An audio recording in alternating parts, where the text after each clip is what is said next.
السلام علیکم. Good to have you at Urdu audio books. حاضر خدمت ہے مہر النساء شاہ میر کا ناول بخت، ایپیسوڈ 15. روتے روتے اس کی آنکھ کب لگی اسے پتہ نہیں چلا. وہ جب اٹھی تو تھوڑی دیر قبل والا خواب ایک بار پھر یاد آیا، لیکن اس بار اس کو ایک بات سمجھ آ گئی تھی. اس کے لیے کوئی شہزادہ نہیں آئے گا. یہ زندگی تھی، فیری ٹیل نہیں. وہ اٹھ کر سیدھا باتھ روم گئی تھی. تھوڑی دیر بعد جب وہ نکلی تو کافی فریش تھی. لوگ کہتے ہیں کسی بھی غم سے نکلنے کے لیے آپ کو کئی ہفتے، کئی ماہ چاہیے ہوتے ہیں. اصل میں ایسا نہیں ہوتا. آپ غم سے کبھی نہیں نکلتے. اگر آپ کو واقعی غم ہے تو آپ اس سے نہیں نکل سکتے، نہ آج، نہ کل، نہ کبھی. اور بس آپ اس غم کو لوگوں کے سامنے چھپانا شروع کر دیتے ہو. نہ آپ اس کا ذکر نہیں کرتے، اسے سر پر سوار نہیں کر لیتے، اسے دل پہ قبضہ کرنے نہیں دیتے. ہاں ٹھیک ہے، اس کی دل میں ایک جگہ ہوتی ہے، ایک کوزی سا کارنر. لیکن جب وہ اس کارنر کی حدود کراس کرنے لگے تو اس کو روک دینا چاہیے. اسے شروع دن سے اس کی باؤنڈری سمجھا دینی چاہیے. جو لوگ سمجھا دیتے ہیں وہ خوش نہ سہی مطمئن ضرور ہو جاتے ہیں، اور جو سمجھا نہیں پاتے وہ بدبخت ساری زندگی اسی غم کے ساتھ گزار دیتے ہیں. حالے نے اپنے دل کو یہ بات سمجھا لی تھی. اس کا باپ مر گیا ہے. اس نے یہ غم اپنے دل کے ایک کونے میں رکھ دیا تھا، لپیٹ کر، سنبھال کر. آپ ساری دنیا کے غم سنبھال لیتے ہو، جھیل لیتے ہو، لیکن اپنے کسی عزیز کی موت کا غم، یہ انسان کی کمر توڑ دیتا ہے. وہ ڈریسنگ مرر کے سامنے کھڑی بال بنا رہی تھی. اسے کام شروع کرنا تھا. اپنی فیری ٹیل کا شہزادہ بننے کے لیے اسے ہاتھ پاؤں مارنے تھے. اس نے سادہ براؤن رنگ کے شلوار قمیص پہ سفید دوپٹہ لے رکھا تھا. وہ اب تک سردار کی بیوی کے لائے گئے کپڑے استعمال کر رہی تھی. وہ جب باہر گیٹ پر آئی تو بدین، یعنی معراج سلطان کا ڈرائیور، ان کی گاڑی لے آیا تھا. حالے نے یاسیت سے اس گاڑی کو دیکھا تھا. یہ اس کے باپ کی پسندیدہ گاڑی تھی. حالے بیٹی، اگر آپ کہیں تو میں ڈرائیو کروں؟ وہ 50 سالہ ڈرائیور اپنے مالک کی گاڑی اس کی اولاد کو دینے سے بھی ہچکچاتا تھا. نہیں، میں خود ڈرائیو کروں گی. آپ میری باقی چیزیں لے آئے ہیں؟ وہ اب بھی گاڑی کو دیکھ رہی تھی. اس نے ایک بار بھی بدین کی طرف نہیں دیکھا تھا. اس نے اسبات میں سر ہلاتے ہوئے آگے بڑھ کر کچھ چیزیں اس کے ہاتھ میں دی تھیں. اس میں حالے کا ATM کارڈ تھا، گاڑی کی چابی تھی اور معراج سلطان کا ATM تھا. یہ سارا سامان اس نے مہر ماں سے کہہ کر منگوایا تھا. باقی چیزیں گاڑی میں رکھ دی ہیں بیٹی. حالے نے سر کے خم سے شکریہ ادا کیا تھا اور دروازہ کھولتی گاڑی میں آ کر بیٹھی تھی. یک دم جیسے اس کا دم گھٹا تھا. آنکھوں کے آگے ایک اور منظر ابھرا تھا. گاڑی کے شیشے اور چھت پہ زور زور سے ہاتھ مارتی حالے. بکھری حالت، پل پل بڑھتا خوف. اس نے اپنے ذہن سے سارے خیال جھٹکے تھے. ابھی یہ سب کچھ نہیں سوچنا تھا. اس نے چابی گھمائی تھی اور زن سے گاڑی بھگا کر لے گئی تھی. سب سے پہلے وہ بینک گئی تھی. اس بینک میں معراج سلطان کے 3 لاکرز تھے.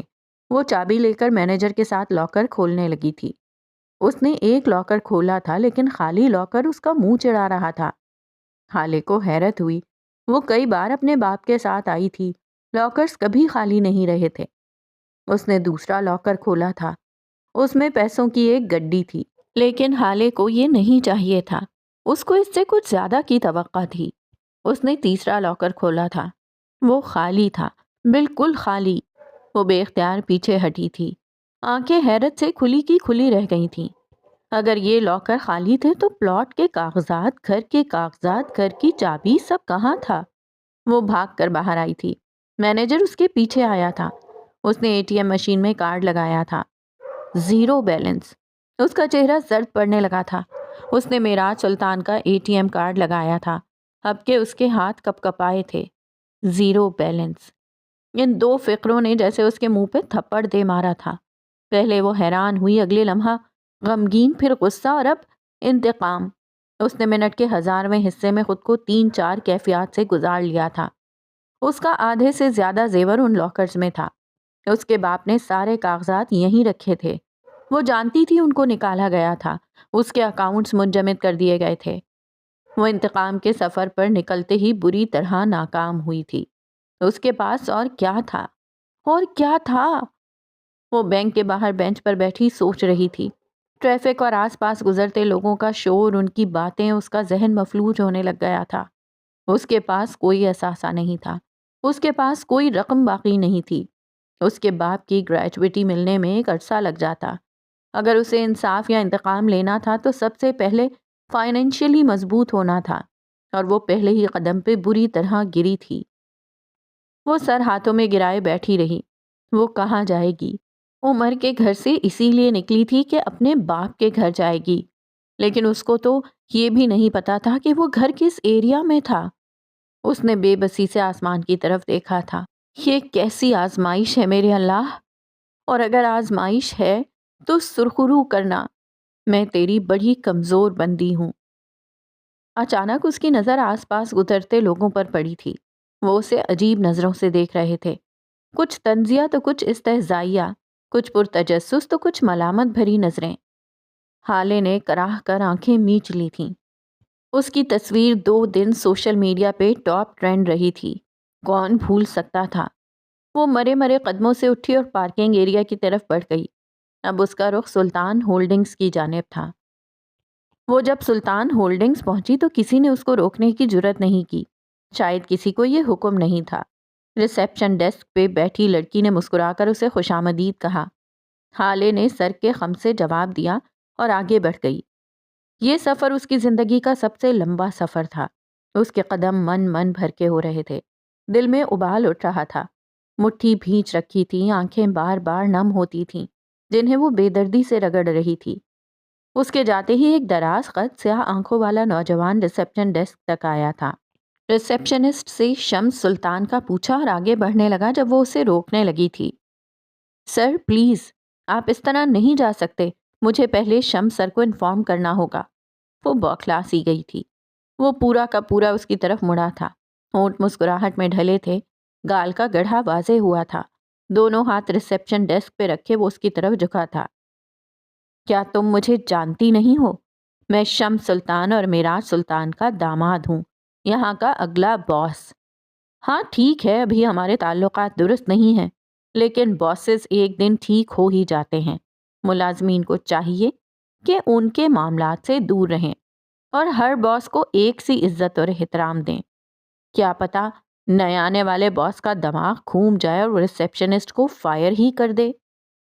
آخر میں معصومیت سے بول کر پیچھے ہٹا تھا۔ اس لڑکی نے بے اختیار تھوک نگلا تھا۔ آپ جا سکتے ہیں باس، وہ سفید پڑتے ہوئے چہرے کے ساتھ بولی تھی۔ اس نے حالے سلطان کو اغوا کر رکھا تھا۔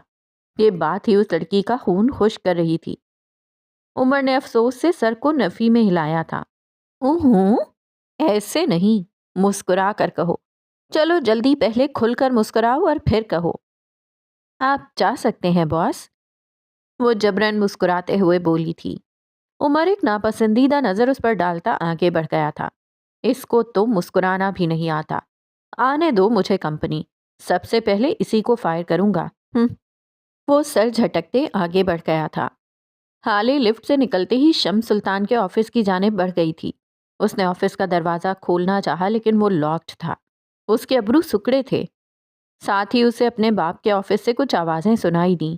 شمس سلطان کے آفس کے ساتھ ہی معراج سلطان کا آفس تھا۔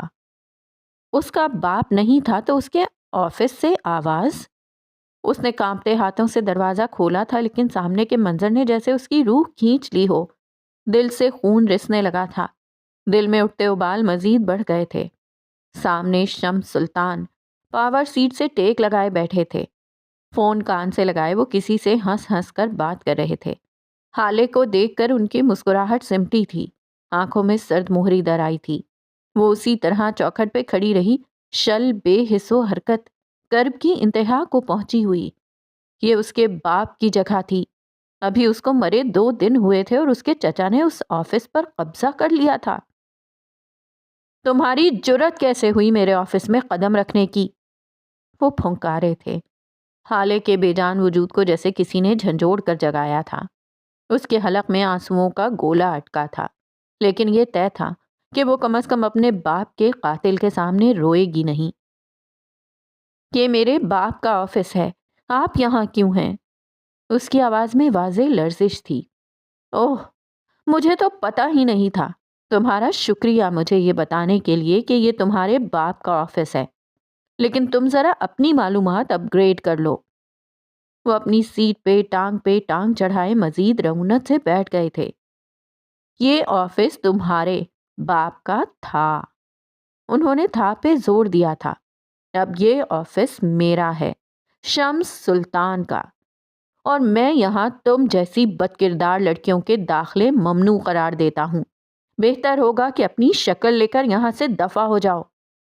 ان کی آواز ٹھنڈی تھی، ریڑھ کی ہڈیوں کو سرد کرنے جیسی ٹھنڈی۔ حالے 2-3 قدم آگے آئی تھی، شمس کی سرد آنکھوں میں دیکھتی بولی تھی، میں یہاں 1000 بار آؤں گی۔ میرے باپ نے آپ کی کمپنی کے 25% شیئرز خریدے تھے۔ آپ کو چاہیے کہ مجھے ایک ایک پیسے کا حساب دیں، مجھے اور میرے بھائی کو ہمارا حصہ دیں، ہمارا حق دیں۔ آپ نے ہمارے اکاؤنٹس فریز کروا دیے ہیں، آپ نے میرے باپ کے لاکرز خالی کر دیے ہیں، میرے باپ کے آفس پہ قبضہ کر لیا آپ نے۔ وہ یہ نہیں کہہ سکی کہ آپ نے میرے باپ کو قتل کر دیا، وہ نہیں کہہ سکتی تھی، اس کی اپنی مجبوریاں تھیں، اس کا بھائی تھا۔ شمس نے ناپسندیدگی سے اس کو دیکھا تھا۔ میں بالکل بھی نہیں جانتا کہ تم کیا بکواس کر رہی ہو، کس اکاؤنٹ اور کس لاکر کی بات کر رہی ہو۔ میں نے یہ سب نہیں کیا، اور رہی بات تمہارے حصے کی تو جاؤ، ایک پیسہ بھی نہیں دوں گا۔ بابا جان کی جائیداد کی اٹارنی میرے پاس ہے، سو تم کچھ نہیں کر سکتی۔ ویسے تمہیں شرم آنی چاہیے، باپ کو مرے جمعہ 8 دن نہیں ہوئے اور آ گئی ہو حصہ لینے، تو ہے تم پہ۔ وہ حقارت سے بولے تھے، وہ کیسی ڈھٹائی سے جھوٹ بول رہے تھے۔ حالے کو رنج ہوا۔ میں آپ پہ کیس کر سکتی ہوں، آپ کس طرح میرا حصہ غصب کر سکتے ہیں؟ میرے بھائی اور میری پڑھائی رہتی ہے، آپ کو شرم آنی چاہیے اپنے مرحوم بھائی کے بچوں کا حق کھاتے ہوئے۔ کیس کرو گی؟ اوکے، انہوں نے سمجھنے والے انداز میں سر ہلایا تھا۔ جاؤ کرو کیس، 1 نہیں 10 کیس کرو، لیکن تمہاری سنے گا کون؟ تمہاری کریڈیبلٹی کیا ہے؟ ایک آوارہ گھر سے بھاگی ہوئی لڑکی، اور پھر آتا ہوں میں، شمس سلطان، ایک باعزت اور معزز شہری، ایک باوقار آدمی، ایک کامیاب بزنس مین، ایک ایسا عظیم آدمی جس نے اپنے بھائی کی وفات کے بعد بھی اپنی بھابھی اور بھتیجے کو گھر میں رکھا ہوا ہے۔ میرے مقابلے میں تمہاری کون سنے گا؟ میں جج خرید لوں گا، میں گواہوں کے منہ بند کر دوں گا، ثبوت مٹا دوں گا۔ تم کیا کرو گی حالے؟ ہر کوئی بکاؤ نہیں ہوتا، آپ ہر کسی کو نہیں خرید سکتے۔ اس نے جیسے امید کا سرا ڈھونڈنا چاہا۔ ہاں، بالکل صحیح کہہ رہی ہو، جو بکاؤ نہیں ہوتا وہ ڈرا ہوا ہوتا ہے، اپنی کسی کمزوری، کسی فیملی ممبر کی وجہ سے۔ ان کی کمزوری خرید لوں گا میں، ان کی فیملی کو نقصان پہنچاؤں گا، اپنا خاندان برباد کر کے کوئی تمہیں انصاف نہیں دلوائے گا۔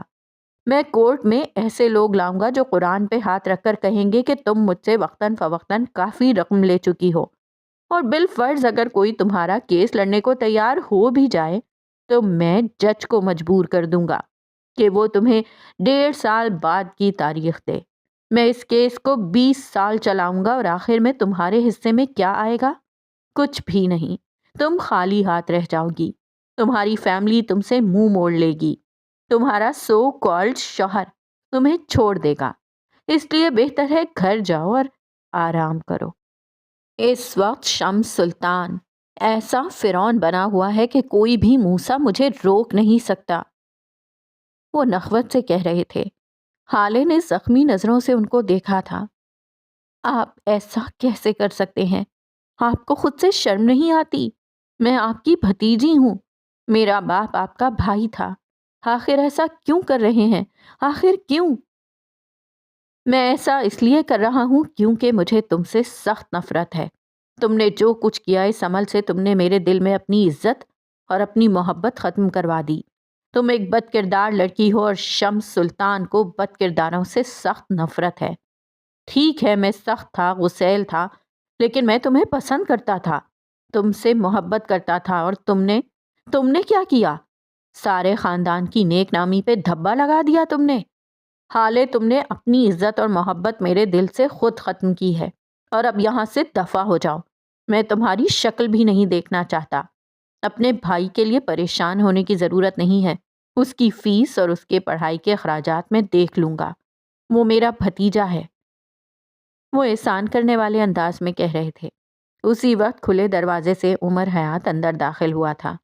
وہ دونوں ایک ساتھ مڑے تھے۔ اوہ، تو یہ جناب بھی تشریف لائے ہیں، مطلب یہ سارا پلان تھا۔ شرم کرو حالے، شرم۔ ان کے لہجے میں تصحیق تھی۔ حالے تو گویا بھپر ہی گئی تھی۔ ہر بار میں ہی کیوں شرم کروں؟ آپ نے اپنی شرم کہاں بیچ کھائی ہے؟ ہمارے اثاثے چھپا لیے، ہمارے اکاؤنٹس فریز کر دیے، میرے باپ کو اسپتال میں۔ عمر نے آگے بڑھ کر اس کے منہ پہ اپنا بھاری ہاتھ رکھ دیا تھا۔ وہ جھٹپٹانے لگی تھی لیکن اس کی گرفت مضبوط تھی۔ اصل میں یہ صدمے میں ہیں، ان کی وجہ سے میں معذرت کرتا ہوں۔ آپ پلیز ان کی باتوں کو دل پہ نہ لیجئے گا، میں انہیں لے جاتا ہوں، آپ اپنا کام کریں پلیز۔ وہ ہنوز حالے کے منہ پر ہاتھ رکھے کہہ رہا تھا۔ شمس نے بس سر ہلایا تھا۔ عمر اسی طرح حالے کو کھینچتے ہوئے باہر لے گیا تھا۔ وہ عمر کے بازو پہ ناخن مار رہی تھی لیکن اس کو تو جیسے پرواہ ہی نہیں تھی۔ لفٹ میں آ کر عمر نے اس کو آزاد کیا تھا۔ وہ زخمی شیرنی کی طرح اس پہ جھپٹی تھی۔ تمہاری ہمت کیسے ہوئی؟ ہاتھ کیسے لگایا تم نے مجھے؟ میں تمہیں چھوڑوں گی نہیں، اپنے ہاتھوں سے تمہاری جان لوں گی۔ تم نے مجھے روکا کیوں؟ وہ مجھے بے شرم کہہ رہے تھے، بے غیرت کہہ رہے تھے، اور وہ خود کیا ہیں؟ میرے باپ کو اسپتال میں گھس کر مار دیا، اور تمہاری جرت کیسے ہوئی میرے معاملے میں دخل دینے کی؟ بولو، کس نے حق دیا تمہیں؟ وہ حلق کے بل چلاتے ہوئے عمر پہ چڑھ دوڑی تھی۔ عمر نے تندہی سے اس کو گھورا تھا۔ صدمہ آپ کے دماغ پہ چڑھ گیا ہے، اس لیے ان کے سامنے یہ ساری بکواس کرنے گئی تھیں۔ کیا لگتا ہے آپ کو وہ شرمندہ ہوں گے؟ ہاں، آپ کے قدموں میں گر جائیں گے یا پھر آپ کے حصہ مانگنے پر فوراً سے اٹھ کر آپ کو حصہ دے دیں گے؟ یہ لگا تھا آپ کو؟ وہ اسی وقت آپ کا گلا گھونٹ کر آپ کو مار دیتے، آپ کی لاش تک نہ ملتی آپ کے وارثوں کو، یا پھر وہ آج کے آج حسن کو مار دیتے، آپ کی ماں کو مار دیتے۔ وہ ایک قتل کر چکے ہیں، دوسرا کوئی مسئلہ نہیں ان کے لیے۔ بدلہ لیں گی، انتقام لیں گی، اس طرح لیں گی، یہ پلان ہے آپ کا۔ وہ سخت غصے میں تھا، اس کا چہرہ سرخ ہو رہا تھا۔ حالے کے اوپر جیسے کسی نے ٹھنڈا برف پانی ڈال دیا تھا، لیکن بظاہر گردن کڑائے رکھی۔ تم میرے معاملات سے دور رہو عمر حیات، میں جو چاہے کروں۔ تم ہوتے کون ہو مجھ پہ حق جمانے والے؟ تمہاری حیثیت کیا ہے؟ باپ میرا مرا ہے نا، تمہارا نہیں۔ تکلیف میں جانتی ہوں، تم نہیں۔ اگر میرا بھائی مرتا ہے تو مار دیں، لیکن میں خاموش نہیں بیٹھوں گی۔ اور تم آئندہ میرے معاملات سے دور رہنا۔ انگلی اٹھا کر اس کو وارن کیا تھا۔ جج صاحب کی موت آپ سے زیادہ میرا معاملہ ہے، یہ بات آپ اپنے ذہن میں بٹھا لیں، اور اگر آئندہ آپ نے میرے معاملات کو خراب کرنے کی کوشش کی تو اچھا نہیں ہوگا حالے۔ خاموش بیٹھنے کو کون کہہ رہا ہے آپ کو؟ ہر کام کو کرنے کی ایک اسٹریٹجی ہوتی ہے، آپ کو ایک حساب سے چلنا ہوگا، ورنہ باپ تو مر ہی گیا ہے، باقی خاندان کی لاشیں بھی جلد مل جائیں گی۔ اب کہ اس کا لہجہ بلند نہیں تھا، اس کے لہجے میں کاٹ سی تھی، اور اس کی آخری بات نے حالے کا دل بری طرح دکھا دیا تھا۔ اس کے پاس بولنے کو کچھ نہیں تھا۔ وہ اپنی جلد بازی کی وجہ سے اپنے خاندان کو کھونے جا رہی تھی، یہ خیال ہی جان لیوا تھا۔ اسی وقت لفٹ کھلی تھی۔ وہ گراؤنڈ فلور پر آ گئے تھے۔ حالے بہت سی امیدوں کے ساتھ اوپر گئی تھی، لیکن واپسی پہ اس کے ہاتھ خالی تھے۔ وہ بے خوف گئی تھی، واپسی پہ اپنے خاندان کی موت کا خوف ساتھ لائی تھی۔ اس نے جس غم اور ڈپریشن کو کھینچ کر خود سے الگ کیا تھا، وہ ایک بار پھر ایک چور دروازے سے اس کے دل میں داخل ہو گیا تھا، اب کی بار زیادہ تیزی سے اور زیادہ شدت سے۔ حالے کو لگا تھا جیسے وہ اب کبھی اپنے خاندان کے لیے کچھ نہیں کر سکے گی، اور اگر کچھ کیا تو وہ انہیں کھو دے گی۔ خاندان کو کھو دینے کا خوف ہر خوف سے بڑا ہوتا ہے۔ میراج سلطان کے قتل کے ایک ہفتہ بعد وہ صبح ذرا خوشگوار سی طلوع ہوئی تھی، لیکن بس کچھ ہی لوگوں کے لیے۔ اگر عمر کے بنگلے میں آ کر حالے کے کمرے میں جھانکو تو وہ اپنے بیڈ پر چت لیٹی رو رہی ہے، ایک ہفتے سے اسی کمرے میں بند تھی۔ ہارون ہر روز آتا اور اس کے دروازے پر ٹھہر کر چلا جاتا۔ حالے اس کے سامنے بھی نہیں جاتی تھی۔ بخش 1-2 بار آیا تھا، وہ حالے کو کچھ سامان دے کر گیا تھا اور ایک موبائل بھی۔ وہ اب یا تو روتی رہتی یا اس موبائل میں نہ جانے کس کس کو کالز کرتی، کیا کیا پوچھتی، لیکن جب بھی کال بند ہوتی اس کے چہرے پر مایوسی ہی ہوتی۔ عمر کی نوکری جا چکی تھی، لیکن پھر بھی وہ ہر روز صبح کہیں نہ کہیں جاتا تھا اور شام کو واپس آتا تھا۔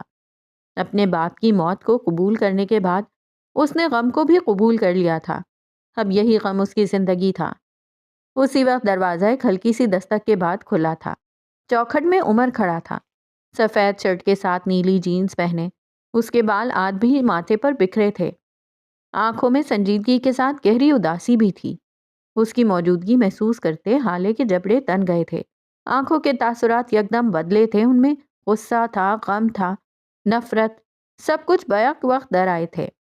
لفٹ والے واقعے کے بعد وہ آج اس کے سامنے آیا تھا۔ وہ حالے کے پاس بیڈ پر آ کر بیٹھ گیا تھا۔ کھڑکی کے بلائنڈ سے آتی روشنی عمر کے چہرے پر پڑ رہی تھی۔ اس کی شیو کافی دنوں کی بڑھی ہوئی لگتی تھی۔ کافی دیر خاموش رہنے کے بعد اس نے بولنا شروع کیا تھا۔ آپ کب تک اس طرح خود کو اذیت دیتی رہیں گی؟ آگے کا کچھ تو سوچا ہوگا نا آپ نے؟ اپنے باپ کی زمین، ان کا حق، آپ کا حق، سب کچھ کس طرح واپس لینا ہے؟ انتقام کیسے لینا ہے؟ کیا آپ کے پاس کوئی پلان ہے؟ وہ اپنے ازلی مدھم لہجے میں پوچھ رہا تھا۔ اس کی آواز صحرا کے پیاسوں کی تاثیر مٹاتی تھی۔ میں آج جا رہی ہوں تمہارے گھر سے۔ وہ چھت پہ نظریں جمائے بولی تھی مدھم سا۔ میں یہ تو نہیں کہہ رہا، اور یہاں سے جا کر کریں گی کیا؟ کہاں جائیں گی؟ جہنم میں چلی جاؤں گی، لیکن تمہارے گھر نہیں رکوں گی۔ تمہاری شکل دیکھ کر مجھے اذیت ہوتی ہے، میرے زخم تازہ ہوتے ہیں، جی چاہتا ہے تمہیں جان سے مار دوں۔ بابا کی آخری خواہش پوری ہو گئی ہے، اب میں تمہاری شکل بھی نہیں دیکھنا چاہتی۔ مجھے ابھی اور اسی وقت طلاق دو، میں جانا چاہتی ہوں۔ عمر بھویں بھیجیں اس کو دیکھے گیا۔ طلاق تو میں مر کر بھی نہیں دوں گا، یہ بات آپ اپنے خرافاتی ذہن میں بٹھا لیں۔ میں جج صاحب سے وعدہ کر چکا ہوں، انہوں نے آپ کی ذمہ داری مجھے دی تھی، میں آپ کو نہیں چھوڑ سکتا۔ آپ چاہیں تب بھی نہیں، اور اگر خود چاہوں تب بھی نہیں۔ اس کا لہجہ حتمی تھا۔ حالے نے کوئی جواب نہیں دیا، وہ اسی طرح لیٹی رہی۔ عمر یاسیت سے اس کو دیکھتا رہا۔ آپ کیوں خود کو اذیت دے رہی ہیں؟ میں آپ کو ایسے نہیں دیکھ سکتا۔ آپ کیا بنتی جا رہی ہیں؟ یہ حالے سلطان نہیں ہے، وہ جو کبھی کسی مصیبت سے نہیں ڈرتی تھی، جو نڈر تھی، جو بہادر تھی، جو اپنے ساتھ برا کرنے والوں کو قبر تک نہیں چھوڑتی تھی۔ وہ حالے نہیں ہے یہ۔ آپ کو کیا ہو گیا ہے؟ آپ انتقام کیوں نہیں لے رہی؟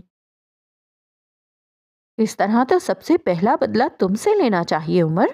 تم نے جو کچھ بھی کیا میرے ساتھ، اس سب کا حساب دینا تو دور، تم تو اپنا گناہ تک نہیں مانتے۔ تمہیں گھن نہیں آتی خود سے؟ میرا باپ مرتے وقت بھی تمہیں پکار رہا تھا، وہ میرے خواب میں آ کر مجھے کہتا ہے کہ عمر کے ساتھ رہو۔ میں نہیں جانتی ان کا تمہارے ساتھ کیا تعلق تھا، لیکن جو بھی تھا بہت گہرا تھا، بہت مضبوط تھا۔ آج تک مجھے لگا تھا وہ مجھ سے سب سے زیادہ محبت کرتے ہیں، لیکن نہیں، تم تو شروع سے میرے رقیب ہو۔ میرے باپ کی محبت میں تمہارا حصہ ہے۔ جانتے ہو اتنے دنوں میں کتنی بار تمہاری جان لینے کا سوچا ہے؟ وہ اس سے پوچھ رہی تھی۔ عمر خاموش رہا۔ جب جب میرا دل دھڑکتا ہے، تب تب میں کیوں کچھ نہیں کرتی پتہ ہے؟ کیونکہ مجھے ہر بار میرے باپ کی آواز سنائی دیتی ہے، عمر کو بلاؤ، عمر کو مت چھوڑنا۔ ان کا تمہیں بلانا میرے دل کو مار گیا ہے، مجھے بے بس کر گیا ہے۔ میں اس انسان کو کیسے مار دوں جس کو آخری وقت میں میرے بابا نے پکارا، جس کو بابا نے اپنا پروٹیکٹر سمجھا۔ میں تمہیں نہیں مار سکتی عمر، کیونکہ ابھی میرا غم تازہ ہے، لیکن جس دن میرا غم ذرا دیر کو مجھے بھولا، اس دن میں تمہیں مار دوں گی، اور میں نہیں چاہتی وہ دن کبھی آئے۔ میں قیامت کے دن اپنے باپ کے سامنے سر جھکائے نہیں رکھنا چاہتی۔ میں ان کی آخری پکار کو رائے گاں نہیں جانے دے سکتی۔ تمہارے لیے بہتر ہے مجھے طلاق دو تاکہ میں یہاں سے جا سکوں۔ اس کا لہجہ ہموار تھا۔ اور آپ کا بدلہ، آپ کے باپ کا قتل، سب معاف ہے؟ ہاں، وہ تندہی سے بولا۔ تمہیں کیا لگتا ہے میرا دل نہیں جل رہا؟ مجھے تکلیف نہیں ہو رہی؟ میرا دل کرتا ہے میں ان کا گلا دبا دوں، ایک ایک کو سڑک پہ گھسیٹوں، ان کو گولیاں ماروں۔ کیا کروں میں؟ ہاں کیا کروں؟ کس سے بدلا لوں؟ چچا سے؟ باپ مر گیا، وہ میری ماں کو بھی مار دے گا، وہ میرے بھائی کو مار دے گا۔ وہ لوگ طاقتور ہیں، میرا بھائی بہت معصوم ہے، کم عمر ہے، میں اس کو کیسے ان سب میں گھسیٹوں؟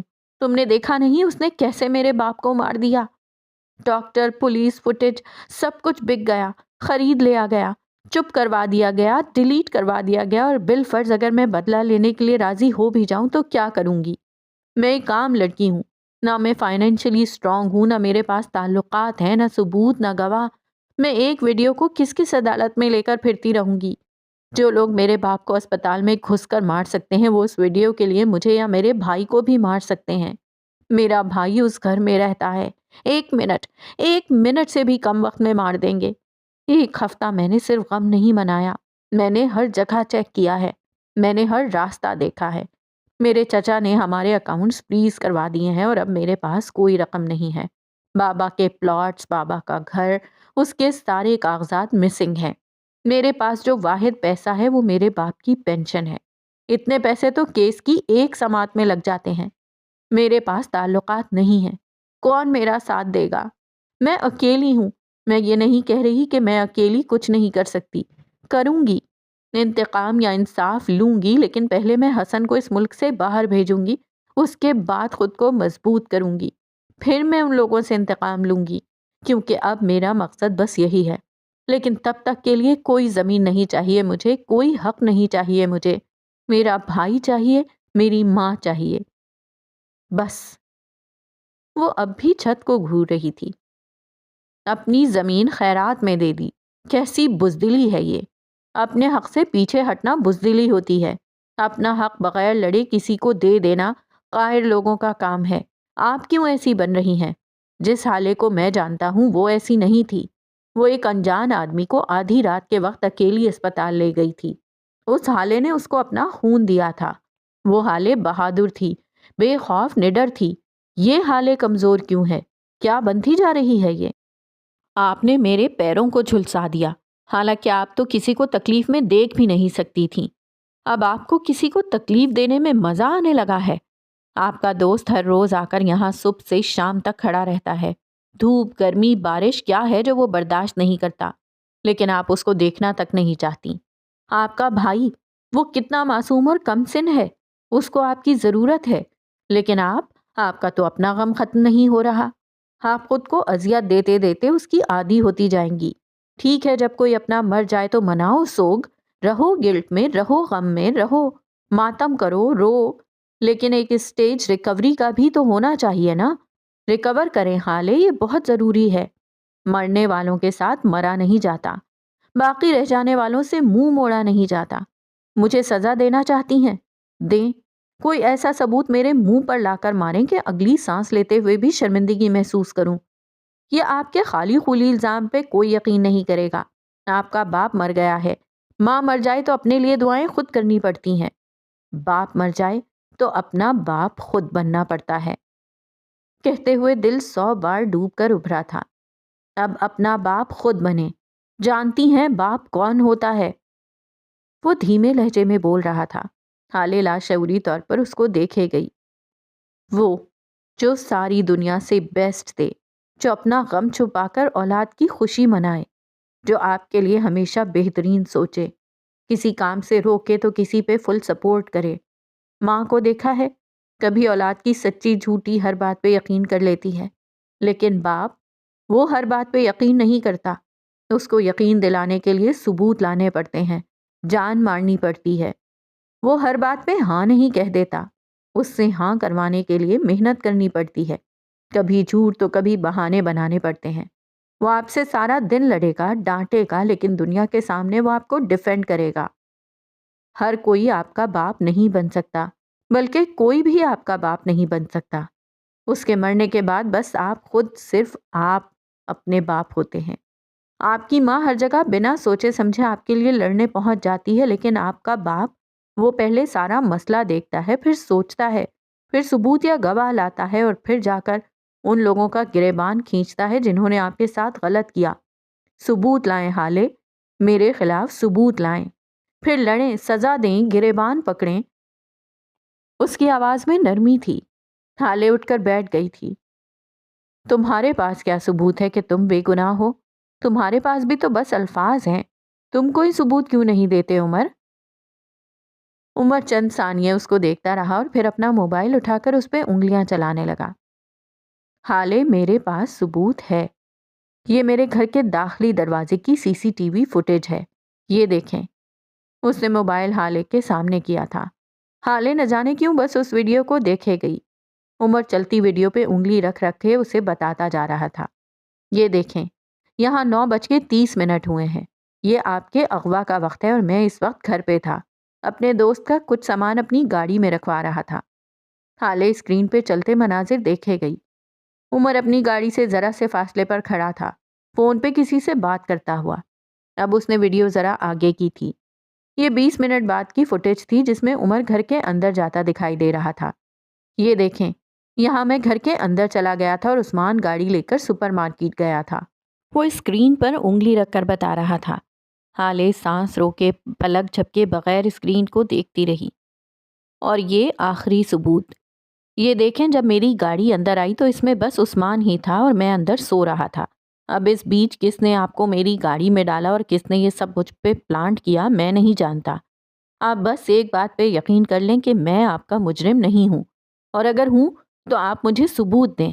اگر آپ میں اتنے گٹس ہیں تو لائیں ثبوت، ورنہ اس فوٹیج کی بنا پر دنیا کی کوئی عدالت مجھے سزا نہیں دے سکتی۔ حالے نے اسکرین سے نظریں اٹھا کر اس کو دیکھا تھا۔ اس کے بال بکھرے تھے، حلیہ بے ترتیب تھا، آنکھیں سوجی ہوئی تھیں۔ جس دن میں ثبوت لے آئی عمر، اس دن کیا سزا دو گے خود کو؟ کیا تم تب اپنا گناہ قبول کر لو گے؟ کیا تب تمہاری گردن جھکے گی؟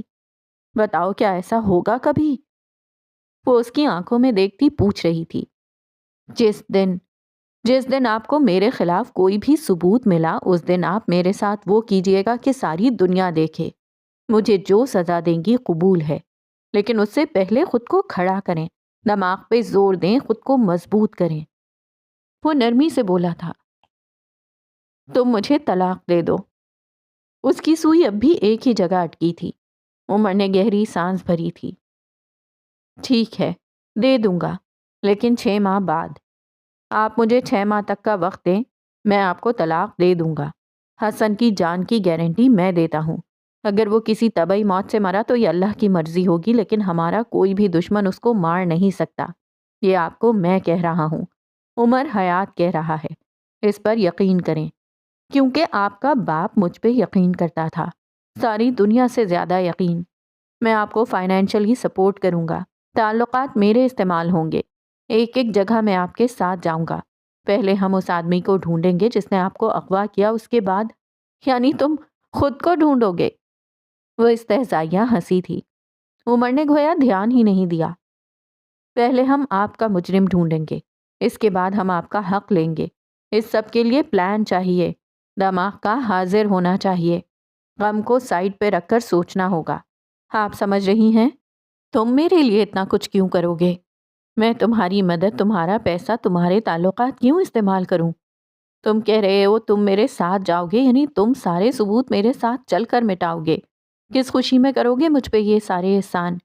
تم مجھے پاگل سمجھ رہے ہو؟ تم مجھے پیسے دو گے، میرے ساتھ رہو گے، اور ایک دن تمہیں لگتا ہے میں سب کچھ بھول کر تمہارے ساتھ ہنسی خوشی رہنے لگ جاؤں گی؟ کیا پلاننگ ہے؟ بریوو عمر، بریوو۔ اس نے طنزیہ تالی بجائی تھی۔ میں آپ کے لیے کچھ نہیں کروں گا، کچھ بھی نہیں۔ آپ نے جو بھی کرنا ہے اپنے لیے خود کرنا ہے۔ باپ آپ کا مرا ہے، میرا نہیں۔ اور اگر آپ ہاتھ پہ ہاتھ دھرے بیٹھی رہیں تو آج باپ مرا ہے، کل بھائی مارا جائے گا، آپ کا ایک ایک دن خوف میں گزرے گا۔ میں آپ پہ کوئی احسان نہیں کر رہا۔ اس نے ایک ایک لفظ پہ زور دیتے ہوئے کہا، نہ ہی میں آپ کو پاگل بنا رہا ہوں۔ میں یہ سب کچھ آپ کا احسان اتارنے کے لیے کر رہا ہوں۔ اس رات آپ نے میری جان بچائی تھی، اب مجھے موقع دیں کہ میں آپ کا خاندان بچانے میں آپ کی مدد کروں۔ ہر احسان کا بدلہ ہوتا ہے، آپ مجھ سے اپنے احسان کا بدلہ لیں۔ میں آپ کے ساتھ رہوں گا تو اس میں فائدہ صرف آپ کا ہے۔ میں کیا کچھ کر سکتا ہوں آپ جانتی ہیں۔ میں کن کن لوگوں کو جانتا ہوں، میں کیا کچھ کروا اور منوا سکتا ہوں، آپ کو سمجھنا چاہیے۔ میں آپ کے لیے ضروری ہوں۔ میرا کام، میرے تعلقات، سب کچھ آپ کے لیے ضروری ہے۔ اور رہی بات ثبوت مٹانے کی، تو کیا آپ اتنی بے وقوف ہیں کہ خود ثبوت تک نہیں لا سکتی، یا پھر آپ یہ کہہ رہی ہیں کہ میں اتنا جینیس ہوں کہ آپ کی آنکھوں کے سامنے ثبوت مٹا دوں گا یا آپ کو ڈاج دوں گا؟ بولیں، مانتی ہیں مجھے جینیس؟ وہ چیلنج کر رہا تھا۔ تم یہ سب کیوں کر رہے ہو؟ عمر کے چہرے پہ زخمی سی مسکراہٹ آئی تھی۔ پہلی بات، اگر سچ کہوں تو یہ سب اپنے لیے کر رہا ہوں۔ جج صاحب میرے لیے میرا خاندان تھے۔ آپ ان کی اولاد ہیں۔ انہوں نے آپ کی ذمہ داری مجھ پہ ڈالی تھی۔ میں ان کی بات، ان سے کیا وعدہ نبھانا چاہتا ہوں۔ وہ مجھے اتنے ہی عزیز تھے جتنے آپ کو، یا پھر شاید اس سے بھی زیادہ۔ یہ بات مجھے آپ کو بتانے کی ضرورت نہیں ہے۔ ان کی آخری ویڈیو میں آپ سن چکی ہوں گی۔ جس شخص کو آپ مرتے وقت پکارتے ہیں وہ آپ کے لیے سب سے عزیز ہوتا ہے۔ ان کے معاملے میں آپ سے اتنا مخلص ہوں جتنی آپ خود بھی نہیں ہوں گی۔ دوسری بات، میں واقعی آپ کے احسان کے بدلے کچھ کرنا چاہتا ہوں اور اپنی پوزیشن کلیئر کرنا چاہتا ہوں۔ میں نے آپ کے ساتھ کچھ بھی غلط نہیں کیا۔ میں آپ کا مجرم نہیں ہوں۔ یہ بات میں آخری دفعہ منہ سے کہہ رہا ہوں۔ اس کے بعد ثبوتوں کے ساتھ کہوں گا، اور میرا قصور صرف یہ ہے کہ میں اس رات سو گیا تھا۔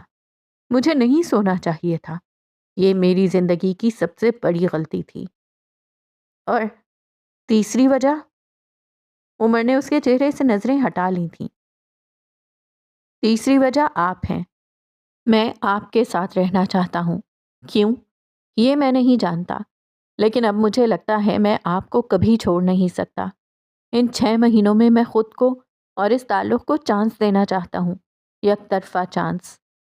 شاید یہ پاگل پن ہے، شاید بے وقوفی، لیکن کبھی کبھی کسی عزیز کو قریب رکھنے کے لیے پاگل یا بے وقوف بننا اچھا ہوتا ہے۔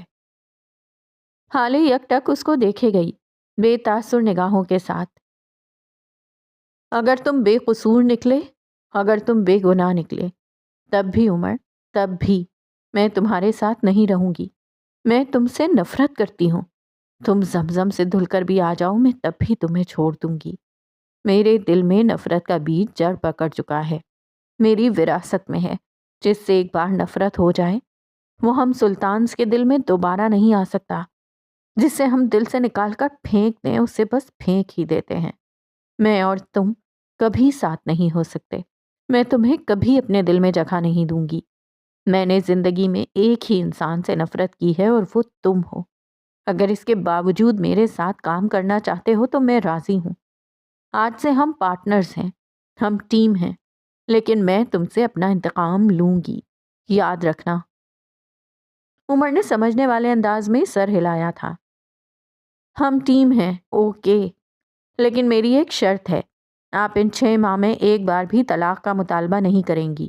آپ کو میرے ساتھ اس گھر میں رہنا ہوگا، اور آپ کوئی بھی کام مجھے بتائے بغیر نہیں کریں گی۔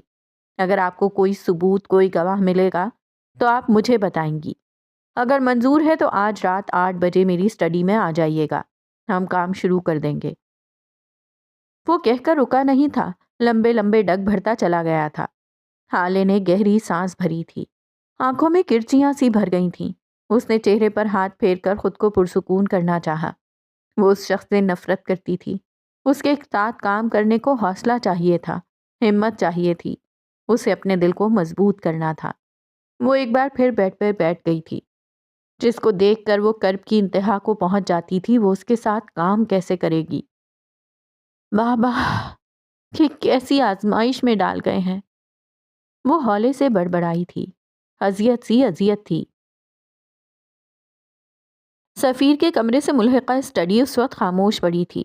وہاں ایک واحد آواز بوتل سے گلاس میں شرڈ کی آواز سے جاتے اس مشروب کی تھی، جسے وقتاً فوقتاً سفیر حلق میں انڈیل رہا تھا۔ دیوار گیر الماریوں میں رکھی صدیوں پرانی کتابیں کبھی افسوس تو کبھی غصے سے یہ منظر دیکھے جا رہی تھیں۔ اسے آفس سے آئے کافی دیر ہو گئی تھی۔ آج کل اس کی یہی روٹین تھی، صبح آفس اور وہاں سے آتے ہی سیدھا اسٹڈی میں آ کر بیٹھنا، اور رات کو دیر تک اس کی واحد محبوبہ اس کی بوتل ہوتی تھی۔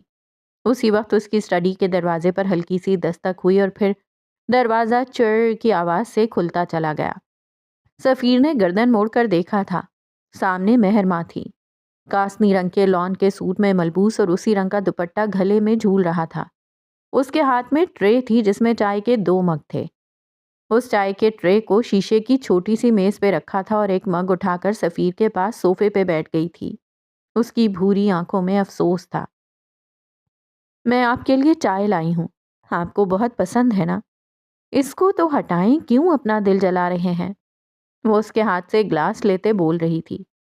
سفیر نے ایک ناپسندیدہ نظر اس پر ڈالی تھی اور گلاس پر اپنی گرفت مزید سخت کر دی تھی۔ میرے معاملات میں نہ بولا کرو مہر، وہ درشتی سے کہہ کر ایک بار پھر گلاس کو منہ سے لگا گیا تھا۔ میں آپ کے لیے چائے لائی ہوں، اسے پی کر تو دیکھیں۔ وہ ایک بار پھر مصر ہوئی تھی۔ کیا یہ چائے بالکل ویسی بنی ہے جیسی ہالے بناتی تھی؟ اس کا لہجہ ایک دم بدل گیا تھا۔ اس کی سرخ ہوتی آنکھوں میں اب کے حسرت تھی۔ مہر ماں کو اپنا آپ وہاں فضول لگا۔ میں ہالے جیسی چائے نہیں بنا سکتی سفیر۔ اس کا لہجہ سپاٹ تھا۔ پھر پھینک دو اس کو، مجھے نہیں چاہیے۔ وہ جی بھر کر بدمزہ ہوا تھا۔ سفیر یہ سب کیوں کر رہے ہیں آپ؟ اس سے بس آپ ہی کو تکلیف ہوگی۔ موو آن کریں، جو ہونا تھا۔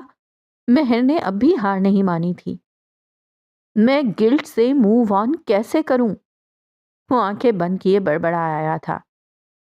کیسا گلٹ؟ آپ نے کیا کیا ہے؟ ایسی باتیں سوچ کر خود کو ہلکان کر رہے ہیں آپ۔ اس نے آنکھیں کھول لی تھیں۔ اب وہ سہمی نظروں سے مہر کو دیکھ رہا تھا۔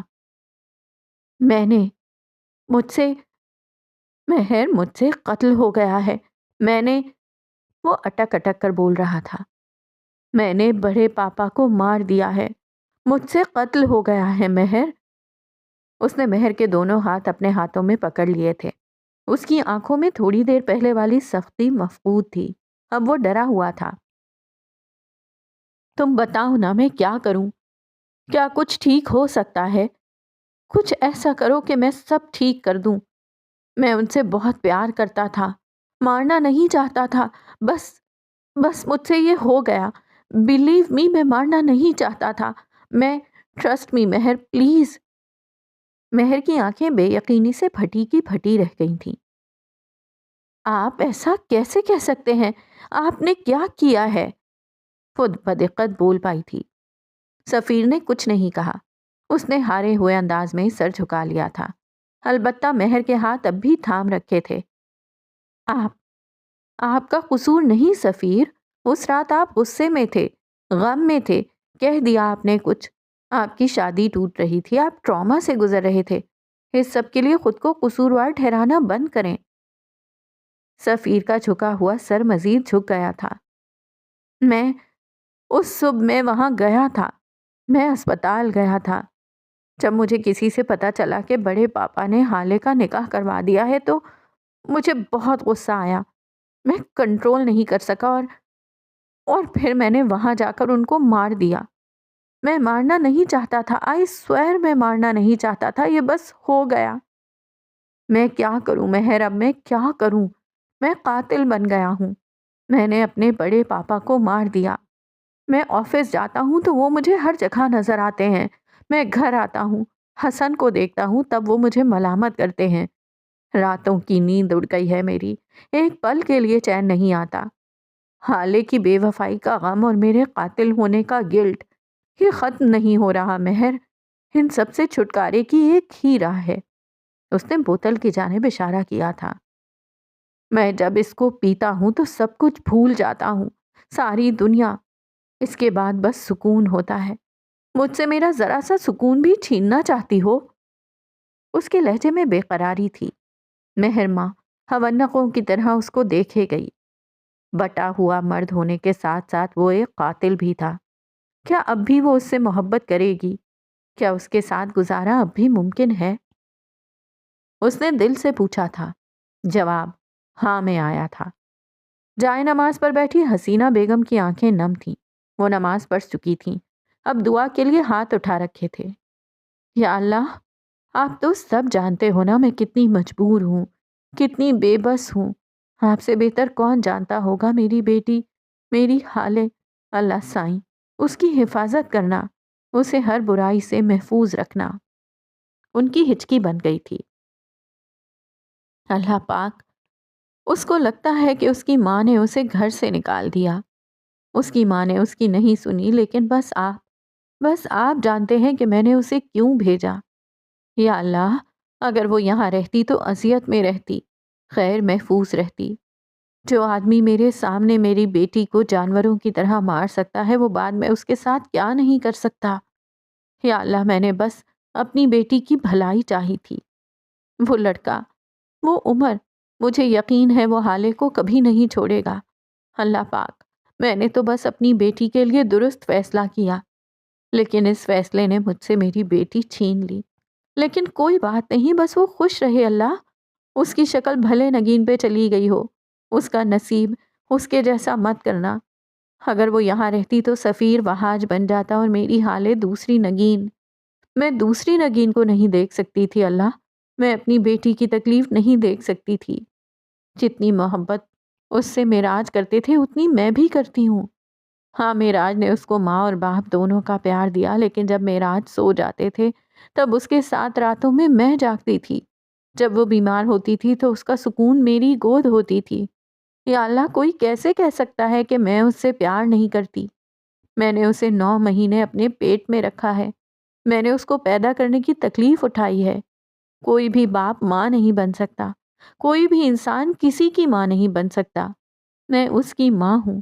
کوئی میرے دل سے پوچھے کہ میں نے کس طرح اپنی بیٹی کو پٹتے دیکھا ہے۔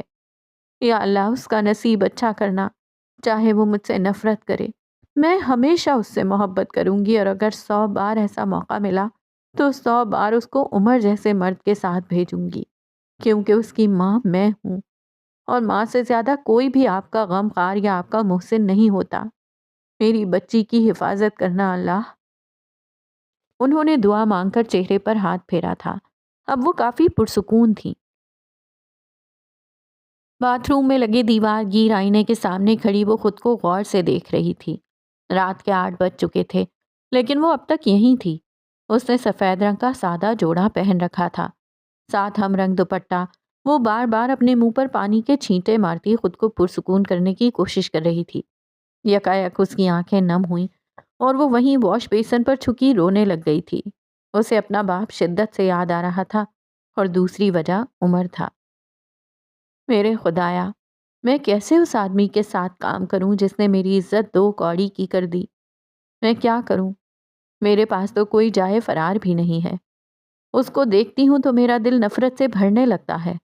اس کو سنتی ہوں تو ایسے لگتا ہے کانوں میں جیسے پگھلا ہوا سیسا ڈالا گیا ہو۔ اس کی موجودگی سے مجھے کراہیت آتی ہے، میں اس سے نفرت کرتی ہوں۔ وہ ہنوز نیچے جھکی روتی جاتی اور واش بیسن پہ ہاتھ مار مار کر کہے جاتی، مجھے اتنا مجبور کیوں کر دیا ہے اللہ؟ میرے باپ کو مرنے نہ دیتے تو یہ سب نہ ہوتا۔ اللہ، میں کیا کروں؟ کیا کروں؟ کیا کروں اللہ؟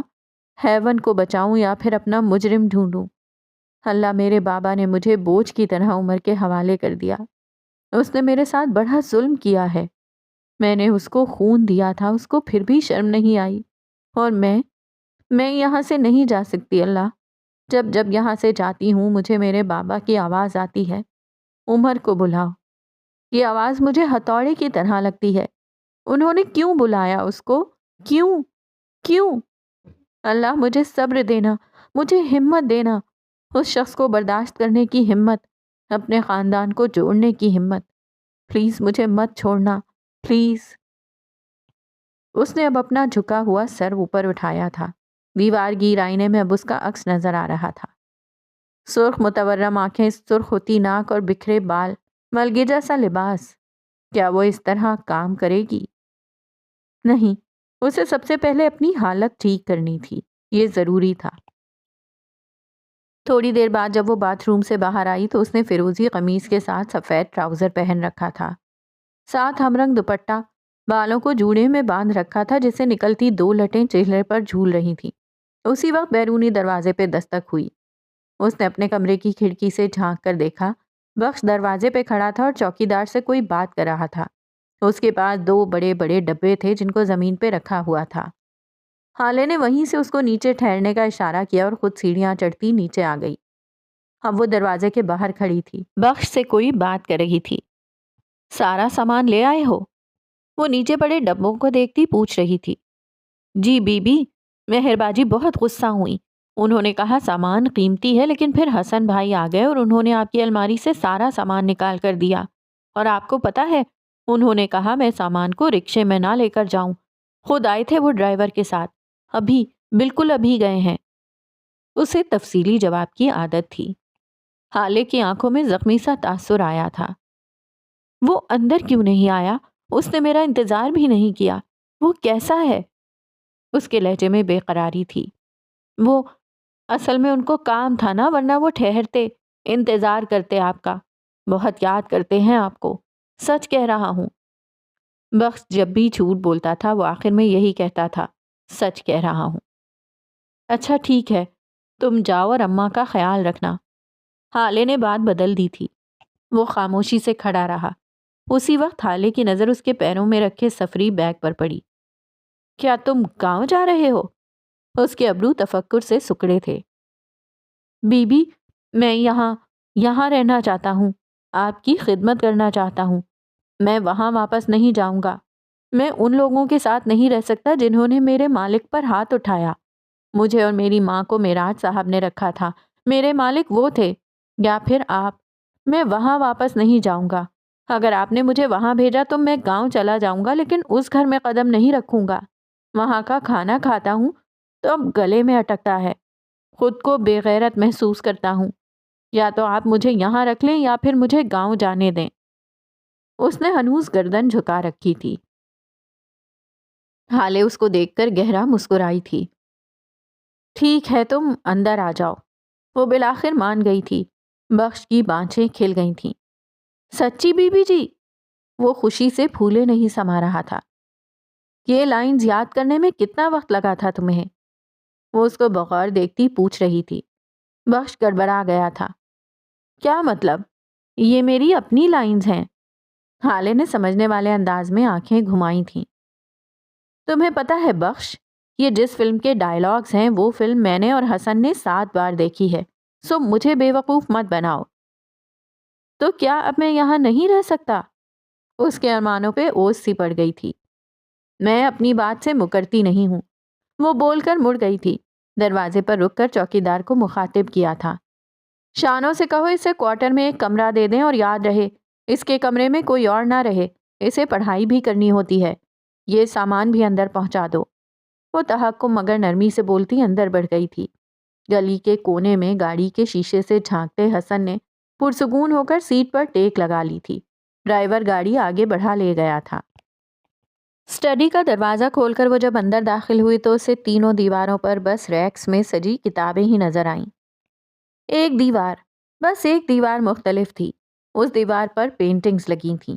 باقی تینوں دیواریں جیسے حسرت سے اس کو دیکھ رہی ہوں۔ اسٹڈی کافی کشادہ تھی۔ اینڈ بیچ میں ایک لکڑی کی میز رکھی تھی۔ اس کے ایک راکنگ چیئر اور اس سے ذرا سے فاصلے پر 2 سنگل صوفے، جن کے درمیان میں چھوٹی سی شیشے کی گول میز حائل تھی۔ عمر اسی سنگل صوفے پر لیپ ٹاپ گود میں رکھے بیٹھا تھا۔ حالے کی موجودگی محسوس کرتے ہوئے بھی وہ مڑا نہیں تھا۔ آپ 15 منٹ لیٹ ہیں۔ عمر حیات کا وقت بہت قیمتی ہے، آئندہ دھیان رکھیے گا۔ وہ لیپ ٹاپ پہ نظریں جمائے سنجیدگی سے بولا تھا۔ تم نے کہا تھا کہ میں ان 6 ماہ میں ایک بار بھی تم سے طلاق کا مطالبہ نہیں کروں گی، اور مجھے یہاں تمہارے گھر میں رہنا ہوگا۔ منظور ہے۔ وہ کتابوں کے ریکس کے قریب کھڑی ایک کتاب پر نظریں جمائے بول رہی تھی۔ تم نے کہا اگر مجھے کوئی ثبوت، کوئی گواہ، کوئی کلیو ملے گا تو میں تمہیں بتاؤں گی۔ مجھے نہیں منظور۔ عمر نے گردن موڑ کر اس کو دیکھا تھا۔ یہاں سے اس کا نیم رخ نظر آتا تھا۔ وہ پرسکون سی کہے جا رہی تھی۔ تم نے کہا تھا تم اپنے تعلقات، اپنی رقم مجھ پر خرچ کرو گے، کیونکہ میں نے تم پہ احسان کیا اور اب تم بدلہ اتارو گے۔ نہیں منظور، میں نے تم پہ احسان اس لیے نہیں کیا تھا کہ میں کبھی بدلہ لوں۔ میں نے وہ سب اللہ کے لیے کیا تھا، اور اس کے لیے کام کے بدلے وہ خود دیتا ہے۔ اور رہی رقم کی بات، تو وہ جھکی تھی اور کاٹن میں سے مطلوبہ ڈبے نکالے تھے۔ وہ شاید جولری کے ڈبے تھے، ایک نیلا اور ایک سرخ۔ اس نے دونوں ڈبے عمر کے سامنے رکھ دیے تھے۔ عمر نے اچنبھے سے ان دونوں ڈبوں کو دیکھا تھا۔ اس میں کیا ہے اور مجھے کیوں دیا ہے؟ وہ حیران تھا۔ اس میں میری جولری ہے، میرے پاس ڈائمنڈز ہیں، میرے پاس ان کی رسید نہیں ہے ورنہ میں ان کو بیچ کر اپنا کام کرتی، لیکن خیر، تم تو میرے سو کالڈ شوہر ہو نا، تمہیں بھلا رسیدوں کی کیا ضرورت ہے نا؟ وہ آنکھیں پٹپٹاتی معصومیت سے پوچھ رہی تھی۔ میں نے سنا ہے عورتیں جس کے پاس اپنا زیور رکھتی ہیں اس کو سب سے زیادہ قابل اعتبار سمجھتی ہیں، تو کیا میں اپنے بارے میں بھی یہی سمجھوں؟ حالے نے طنزیہ مسکراہٹ کے ساتھ اسے دیکھا تھا۔ تمہارے مقابلے میں گلی سے گزرتے کسی راہگیر پر بھی اعتبار کر سکتی ہوں، لیکن تم پہ نہیں۔ میرے لیے تم دنیا کے سب سے زیادہ ناقابل اعتبار آدمی ہو۔ وہ خشک لہجے میں بولی تھی۔ عمر کی آنکھوں میں رنج اترا تھا۔ پھر کیوں دے رہی ہیں مجھے اپنا قیمتی زیور؟ بقول معراج سلطان، آپ مر سکتی ہیں لیکن اپنے ڈائمنڈز کسی کو نہیں دے سکتی۔ تم مجھ پہ یہ نوازش کیوں؟ کیونکہ تم ساری دنیا کو دھوکہ دے سکتے ہو، ساری دنیا کے ساتھ فراڈ کر سکتے ہو، لیکن معراج سلطان کے معاملے میں تم مخلص ہو۔ تم چاہ کر بھی ان کا گفٹ کیا ہوا زیور گما نہیں سکتے، نہ اس کے ذریعے مجھے دھوکہ دے سکتے ہو۔ اب تم اس کی حفاظت مجھ سے زیادہ کرو گے، میں جانتی ہوں۔ خیر، سیلون کے باہر والی فوٹیج دکھاؤ مجھے۔ وہ اس کے ساتھ صوفے پر بیٹھتی بولی تھی۔ عمر نے خاموشی سے ایک دو بٹن دبائے تھے اور اب اسکرین پر سیلون سے باہر نکلتی حالے کی فوٹیج چل رہی تھی۔ تھوڑی دیر بعد وہ گاڑی میں بیٹھتی دکھائی دے رہی تھی۔ حالے بغور ایک ایک چیز کو نوٹ کرتی گئی۔ ویسے ایک بات ہے، آپ کی گاڑی کا رنگ وائٹ ہے اور یہ گاڑی آف وائٹ ہے، آپ اس میں کیسے بیٹھ گئیں؟ کیا آپ نے کلر پر غور نہیں کیا؟ وہ اسکرین کو دیکھتا نارمل لہجے میں پوچھ رہا تھا۔ حالے کی گردن میں گلٹی سی ابھر کر معدوم ہوئی تھی۔ تمہاری پلاننگ اتنی شاندار تھی کہ مجھے کسی چیز پہ غور کرنے کا موقع ہی نہیں ملا۔ وہ اپنی خفت چھپانے کو سارا الزام اس پہ ڈال گئی تھی۔ عمر نے گہری سانس بھری تھی۔ اب اگلے کئی سال تک جو بھی لڑکی اغوا ہوگی اس کا الزام انہوں نے مجھ پہ ڈالنا ہے۔ آدھا گھنٹہ پیچھے کرو، وہ اسے حکم دے رہی تھی۔ عمر نے ویڈیو ریوائنڈ کی تھی۔ یہاں وہ ڈرائیور گاڑی کے اوپر کوئی پارسل کا ڈبہ لیے اس سے کچھ کھا رہا تھا۔ حالے کے ابرو سکڑے تھے۔ زوم کرو زوم، وہ اسی طرح اسکرین کو بغور دیکھتے ہوئے کہہ رہی تھی۔ یہ جو کھا رہا ہے اس پارسل پہ زوم کرو۔ عمر نے زوم کیا تھا۔ چونکہ فوٹیج HD تھی سو پارسل پہ لکھا ریسٹورانٹ کا نام واضح تھا، پارس فوڈز۔ یہ ریسٹورانٹ میں جانتی ہوں، اس سیلون کے آگے جہاں گلی ختم ہوتی ہے اس سے ذرا آگے یہ ریسٹورانٹ ہے۔ یہاں اس علاقے کا سب سے بہترین لازانیہ ملتا ہے۔ وہ اپنی دھن میں بولے گئی۔ ہمارے پاس اس وقت لازانیہ سے زیادہ بڑے مسئلے ہیں اگر آپ غور فرمائیں، وہ جل کر بولا تھا۔ حالے نے قہر آلود نظروں سے اس کو دیکھا تھا۔ اس ریسٹورانٹ میں کوئی بھی مڈل کلاس آدمی نہیں جاتا، اور یہ ڈرائیور، اس کے پاس یہ پارسل ہے، مطلب یہ وہاں کسی سے ملنے گیا یا پھر کوئی اس کے لیے کھانا لایا۔ اب ہم ریسٹورانٹ کی فوٹیج میں یہ دیکھیں گے کہ کون اس کے لیے کھانا لایا یا پھر وہ کس سے ملنے اس ریسٹورانٹ میں آیا۔ وہ سنجیدگی سے کہہ رہی تھی۔ عمر نے سراہتی نظروں سے اس کو دیکھا تھا۔ وہ ان مردوں میں سے نہیں تھا جن کو اگر خود سے زیادہ ذہین عورت مل جائے تو اس کو ڈی گریڈ کرنے لگ جائیں۔ میں فوٹیج کے لیے کال کر لوں؟ وہ اپنا موبائل اٹھاتا کہہ رہا تھا۔ ضرورت نہیں ہے، یہ لوگ مجھے ویسے بھی فوٹیج دے دیں گے۔ میں ان کی فیوریٹ اور فرسٹ کسٹمر ہوں، ہر ہفتے میں یہاں جاتی تھی۔ وہ اٹھتے ہوئے بولی تھی۔ عمر نے سر ہلا دیا تھا۔ گاڑی نکالو، ہم ابھی چل رہے ہیں۔ ابھی؟ اس وقت؟ وہ حیران ہوا تھا۔ کیوں؟ کیا صبح تک فوٹیجز ڈیلیٹ کروانے کا ارادہ رکھتے ہو؟ وہ طنز سے بولی تھی۔ عمر کے چہرے کا رنگ بدلا تھا۔ وہ بغیر کچھ کہے اٹھ کھڑا ہوا تھا۔ 1 منٹ، اپنا فون مجھے دو۔ حالے نے اپنی ہتھیلی اس کے آگے پھیلائی تھی۔ لیکن کیوں؟ اس کے لہجے میں تعجب تھا۔ کیونکہ میں حالے سلطان، میں تم پہ اعتبار نہیں کرتی۔ مجھے کیا پتا کہ تم یہاں سے ریسٹورانٹ جاتے جاتے اپنے لوگوں کو بھیج کر ساری فوٹیج ڈیلیٹ کروا دو، اس لیے اپنا موبائل مجھے دو۔ عمر چند ثانیے اس کو دیکھتا رہا اور پھر موبائل اس کی ہتھیلی پہ رکھ دیا۔ وہ اس عورت کو نہ نہیں کہہ سکتا تھا، اس کی اپنی مجبوری تھی۔ وہ دونوں جب گیٹ کے باہر نکلے تو ہارون سامنے ہی گاڑی کے بونٹ سے ٹیک لگائے کھڑا نظر آیا۔ حالے کو دیکھ کر وہ تیز تیز قدم اٹھاتا اس کے قریب آیا تھا۔ حالے خلاف توقع رک گئی تھی۔ حالے میری بات سن لو ایک بار پلیز، وہ اس کے قریب کھڑا ملتجی سا کہہ رہا تھا۔ بولو ہارون شاہد، کیا کہنا چاہتے ہو؟ اس کی آواز سپاٹ تھی۔ عمر اتنا مہذب تو تھا ہی کہ وہاں کھڑا نہ رہتا۔ وہ اپنی گاڑی میں جا کر بیٹھ گیا تھا۔ ہم کہیں بیٹھ کر بات کر سکتے ہیں، میں تمہیں ایکسپلین کر سکتا ہوں سب کچھ۔ تم ایک بار میرے ساتھ بیٹھ تو جاؤ، میری سنو، اپنی سناؤ، ہم دونوں کو اس کی ضرورت ہے حالے۔ تمہیں کچھ کہنا ہے تو کہو ہارون، مجھے اپنی سنانے کی کوئی ضرورت نہیں ہے، میں اپنے لیے خود کافی ہوں، اور تم سے کوئی وضاحت نہیں چاہیے مجھے، جو ہوا اسے بھول جاؤ۔ اس کا لہجہ سنجیدہ تھا۔ ہارون بے چین ہوا تھا۔ مجھے معاف کر دو حالے، جو کچھ بھی ہوا وہ ایک غلط فہمی تھی۔ میں نے وہ سب کچھ تم سے انتقام کے لیے نہیں کیا، میں مجبور تھا۔ مجھ سے ناراض مت ہو، ہم دونوں دوست ہیں، مجھے سمجھو، مجھے حالات کا اندازہ ہی نہیں تھا۔ میں نے تمہیں معاف کیا ہارون، ہر چیز کے لیے۔ تم آزاد ہو، میں تم سے ناراض نہیں ہوں، کیونکہ ناراض ان سے ہوا جاتا ہے جن سے کوئی تعلق ہو۔ ہمارا ہر تعلق تمہاری اس گواہی نے ختم کر دیا تھا۔ اب تم میرے لیے کچھ بھی نہیں ہو۔ تم مجھے وضاحت مت دو، مجھ سے معافی مت مانگو۔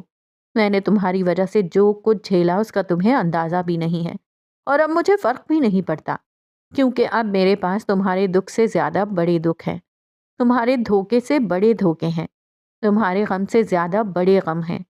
تم ہارون، تم اب میرے لیے کچھ بھی نہیں ہو۔ معافی چاہیے نا؟ جاؤ، میں نے معاف کیا، آئندہ مجھے یہاں نظر مت آنا پلیز، تمہیں دیکھ کر مجھے تکلیف ہوتی ہے۔ اور آخری بات، ہم دوست تھے، اب نہیں ہیں۔ وہ کہہ کر رکی نہیں تھی، گاڑی کی طرف بڑھ گئی تھی۔ ہارون ششتر سا کھڑا رہ گیا تھا۔ تھوڑی دیر بعد جب وہ بولا تو حالے بہت دور جا چکی تھی۔ تم ہماری دوستی ختم نہیں کر سکتی حالے، یہ حق تمہیں نہیں ہے۔ اس نے حالے سے زیادہ خود کو یقین دلایا تھا۔ جھوٹی گواہیاں آپ کو اپنی ہی نظر میں گرا دیتی ہیں۔ آج ہارون شاہد کو اندازہ ہوا تھا۔